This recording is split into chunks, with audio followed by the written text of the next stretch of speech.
Okay, question. All right, it's from Shelly, and she wants to know how to encourage baby or toddlers with eating fresh fruit and veggies. Can I give my advice on this?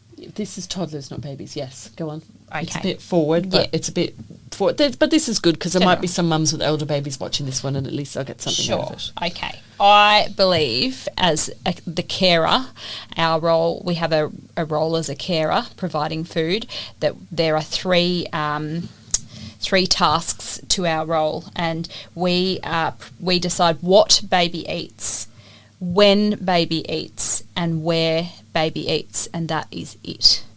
Here you go. Here's your food. And so I've decided that there might be something healthy, there might be something safe, and there might be something new on the plate. And the child's three tasks, their role is they decide what they eat from the meal supplied, how they eat it, so that might be with their fingers or a spoon or a fork, and how much they eat. So we could never tell another human being that they are full or not full. It's not up to us to tell them that. I've got one more really important point, and that is that on top of this, the most important thing, like anything else with babies and children, is that we model the behaviour. So if you've never eaten a carrot in front of your kids, you should never expect your kids to eat a carrot. So if you can, start eating fresh fruit and veggies around your child, and you'll probably find that they'll come up and want some of yours before they even attempt some of their own. Can I ask? Yes. If you didn't have a question, how have you got prepared answers for the question? Oh, this is a bonus one that I had, but see, I didn't know who it was from or anything. So and you this saw was me. the question and you were like, "That's a really good question." Yeah, because I knew the answer, because I had. This. Because, yeah, I did. And, yeah, let's go Okay. to this. So a few weeks ago, Zoe pulled me up on this. She kind of said, I don't know, what did you think I said or didn't say? It was with, I was fussy of the eater understanding- approach. The fussy eater approach. Yes, which I can't really remember reading it. I don't know if it's in the toddler or the feeding book, which I didn't spend as much time on as Save Our Sleep book.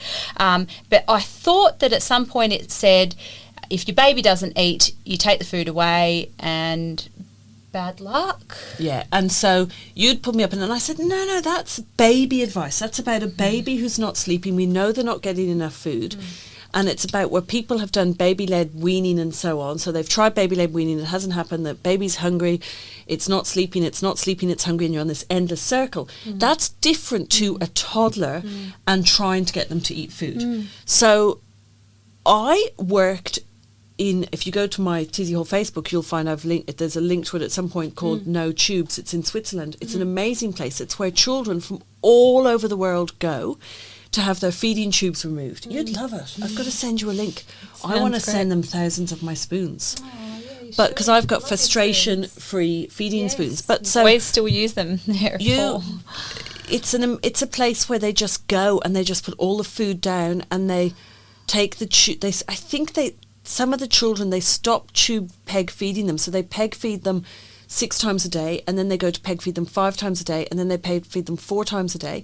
And then they slowly remove the amount of food they get in the peg. And then the kids don't like food. They won't touch food. They won't eat food.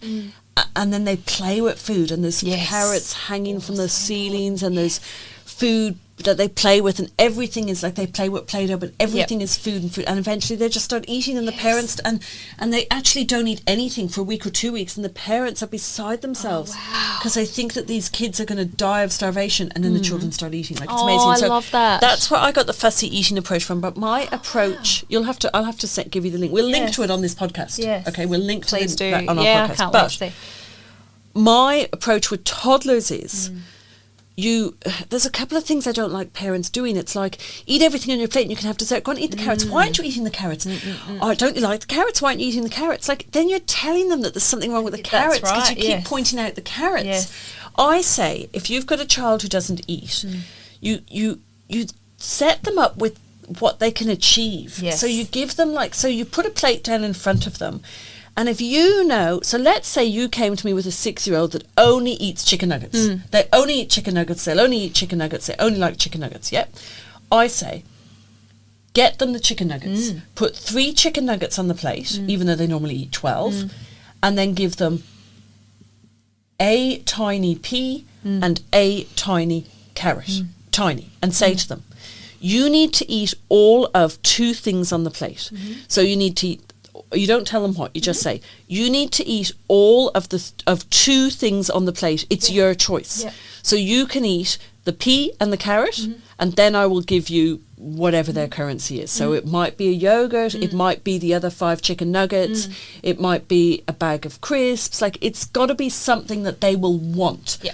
Not necessarily a dessert as in an ice cream, but if you need to do that to get them eating, do that. Like something which they like, or you can have ketchup with your nuggets or something. Like, you need to eat 2 things on the plate. You can eat the pea and the carrot, or you can eat the carrot and the 3 nuggets, or you can eat the 3 nuggets and the pea, right?